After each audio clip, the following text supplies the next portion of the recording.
Let's look at doing the side view of the head. So we'll do the same thing as before, but we're going to draw from the profile. So we're going to start with the same sort of thing where we draw the cranium, but we're going to draw it more from the side. So the cranium kind of has this, it's sort of not a perfect circle. It kind of becomes more like this thing, and we could kind of project, these, since we already have this, we can project the proportions here and match them, right? And so we can just kind of draw this over the sort of the way like an architect would draw it or something, right? They project those lines across and figure out where center lines are and things like that. So we have this circle here is a little bit too big, if we're looking at like kind of finding the halfway point and things like that. So we're going to draw, instead of the front of the face, we're going to draw the side.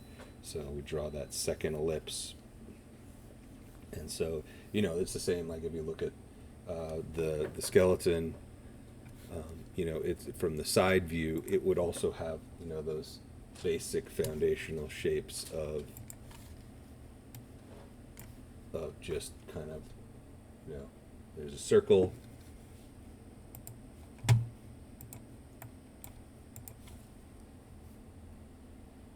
and then cylinder, or a sphere and a cylinder, right? It's going to be kind of have these two axes in it too. So we're just drawing again. We're just going to draw the side. We can draw all the lines across here since we have the proportions already, and then just kind of figure out, where's the hairline going to be, where's the eyebrow, where's this line, where's the nose going to be, where's the mouth. All those things are going to be projected across the bottom of the chin. And so, we're just going to kind of draw them in profile. So, you can draw this circle a little bit bigger because the cranium sticks out a little bit more, the back of the head. And, then to draw the temples, they kind of come this way, right? So if you think of the temple, it sort of comes into the skull that way. And so that's just going to kind of help you figure out, where the facial plane is here. So let's look at the nose first. So the nose can be, depends on how far the nose sticks out, but we can start with that shape and then start kind of coming up with the other features, right? The eyes, we have those eye sockets, right? So we know the eye sockets are kind of right around here. The two orbits, they're going to be sitting there, right? And then you're going to have the mouth, right? So we have the lips, and this time we're drawing them in profile, so we can kind of get more of those contours going of the lips and kind of carry them through to the face. We have the nostrils here, so we have the nostrils coming down on the side, and then the cheeks. The jaw kind of comes down a little bit further here, and again, so we're drawing that neck right from the base of the skull. Comes down like this, and this character has a particularly larger chin. If it's a more, this in this case it would be wider here. So if I wanted a more delicate chin, I can change that. And then you can think about all the eye socket features. So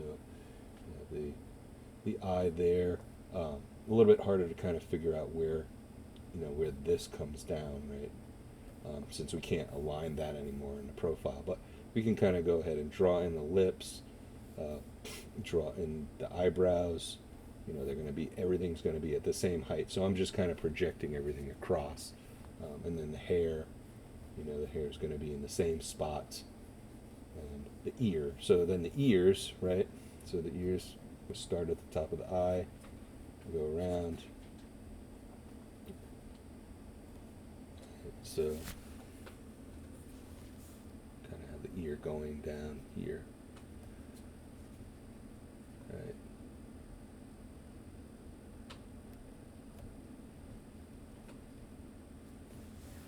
And so you kind of have the cheek there.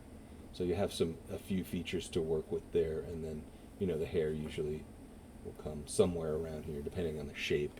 And being a generic character, I don't have specifics on the hair, but really just kind of looking at sort of what the proportions are. The eyelid, the eye socket is sort of You can think of it as like this invisible mask that's there, and that extends around through the face. So this is an invisible mask that all characters have that kind of goes over this area, and you can kind of use that to figure out the proportions. So you can go ahead and finish that out.